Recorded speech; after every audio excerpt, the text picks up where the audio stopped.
बहुत समय पहले काशी नगर में एक छोटा सा लड़का रहता था। वह न तो बहुत पढ़ा लिखा था, न ही उसके पास धन दौलत थी, लेकिन उसके दिल में भगवान शिव के प्रति गहरा प्रेम था। हर सुबह वह गंगा किनारे जाता और मिट्टी से छोटा सा शिवलिंग बना देता। फिर बड़ी मासूमियत से कहता, भोलेनाथ, मेरे पास फूल भी नहीं, दूध भी नहीं, पर मेरी भक्ति को स्वीकार कर लेना। लोग उसका मजाक उड़ाते, अरे भगवान को क्या तेरी मिट्टी की पूजा से प्रसन्नता होगी? पर वह लड़का विश्वास से कहता, शिव तो भोलेनाथ हैं, वे मन देखते हैं, वस्त्र आभूषण नहीं। एक दिन अचानक उस लड़के की झोपड़ी में आग लग गई। सारा गांव बुझाने आया, पर कोई सफल नहीं हुआ। वह लड़का गंगा किनारे भागा, दोनों हाथों में थोड़ा सा जल भरा और शिवलिंग पर चढ़ाकर बोला, भोलेनाथ, जैसे आपने समुद्र मंथन में विष पीकर सबकी रक्षा की, वैसे ही आज मेरी झोपड़ी की रक्षा कीजिए। और चमत्कार हो गया। थोड़ी देर में चमत्कार हो गया। झोपड़ी की आग खुद ब खुद बुझ गई। लोग दंग रह गए। उस दिन से गांव ने सीखा कि भगवान शिव को पाने के लिए केवल दिल से पुकारना ही काफ़ी है। भगवान सचमुच हमारे पुकारने पर आते हैं। क्या वो केवल मंदिर की मूर्तियों में ही रहते हैं, या फिर हमारे दिल की सच्चाई उन्हें धरती पर उतरने को मजबूर कर देती है? आज मैं आपको ऐसी ही अद्भुत कथा सुनाने जा रही हूँ, जहाँ एक गरीब भक्त की सच्ची पुकार से स्वयं भगवान प्रकट हुए और उसे क्षण पूरे गांव का भाग्य ही बदल दिया। यह केवल कथा नहीं, बल्कि भक्ति की शक्ति का प्रमाण है। तो ध्यान से सुनिए। इस कथा के अंत तक पहुँचते पहुँचते आपका हृदय मंत्रमुग्ध हो जाएगा। बहुत समय पहले पहाड़ों के बीच बसा एक छोटा सा गांव था। उस गांव में एक गरीब ब्राह्मण रहता था। नाम था हरिदास। उसके पास न धन था, न खेत, न संपत्ति। एक छोटी सी झोपड़ी में पत्नी और बच्चों के साथ वह किसी तरह जीवन गुजार रहा था। लेकिन उसके पास एक अनमोल खजाना था, भगवान शिव के प्रति अटूट विश्वास और भक्ति। हर सुबह वह नदी के किनारे जाता, मिट्टी का शिवलिंग बनाता और पूरे मन से जप करता, ओम नमः शिवाय, ओम नमः शिवाय।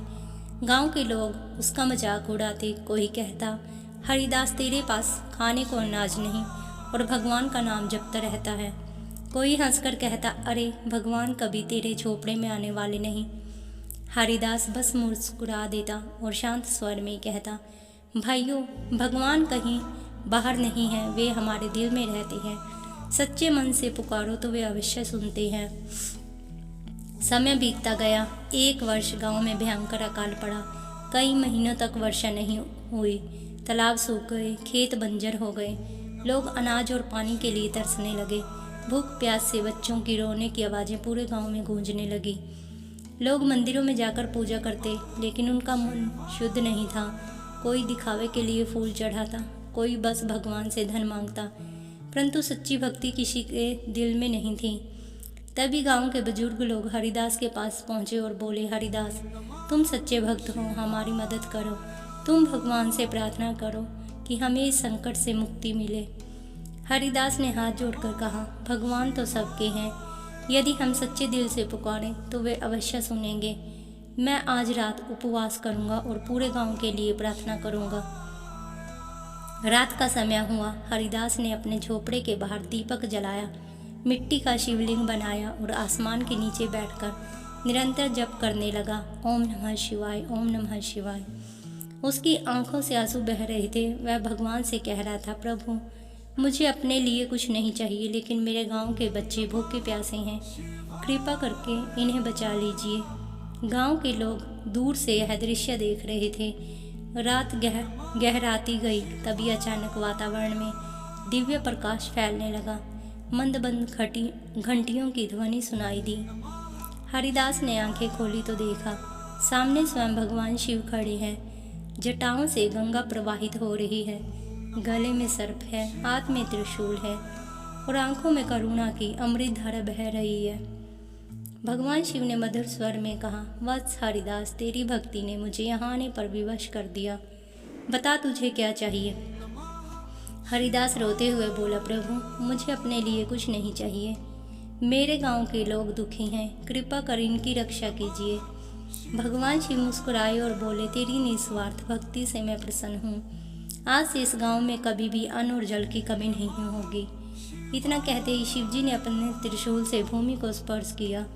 उसी क्षण वहां से एक मीठे जल का झरना फूट पड़ा। सुबह जब गांव वाले जागे तो उन्होंने देखा कि हरिदास की झोपड़ी के पास से निर्मल जल बह रहा है। खेतों में हरियाली लौट आई, पेड़ों पर फल और फूल आ गए, पूरा गांव समृद्ध हो गया। जो लोग हरिदास का मजाक उड़ाते थे वही अब उसके चरणों में गिरकर क्षमा मांगने लगे। हरिदास ने कहा, भाइयों, यह मेरा चमत्कार नहीं, यह भगवान की कृपा है। याद रखो, भगवान को पाने के लिए दिखावा नहीं चाहिए। केवल सच्ची भक्ति और निर्मल हृदय से ही भगवान को पाया जा सकता है। उस दिन से पूरा गांव भगवान शिव का नाम जपने लगा। हर घर में भक्ति का वातावरण फैल गया। भगवान तक पहुंचने का मार्ग केवल सच्ची भक्ति है। जब भक्त पूरे मन, वचन और कर्म से भगवान को पुकारता है तो भगवान स्वयं प्रकट होकर उसकी रक्षा करते हैं। भक्ति निस्वार्थ होनी चाहिए, तभी उसका फल मिलता है। प्रिय श्रोताओं, यदि यह कथा आपके हृदय को छू गई हो तो आज से संकल्प कीजिए, रोज 108 बार ओम नमः शिवाय का जाप करेंगे, ताकि आपके नाम के साथ हम भी प्रार्थना कर सकें। मैंने भी शुरू किया। सब रूप अद्भुत और अलौकिक है। उनकी जटाओं से बहती गंगा सब प्राणियों को पवित्र करती है।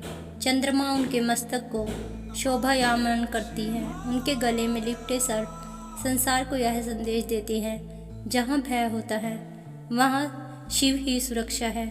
शिव करुणा के सागर है। जब भी किसी ने सच्चे हृदय से पुकारा है, वे स्वयं प्रकट होकर उनकी रक्षा करते हैं।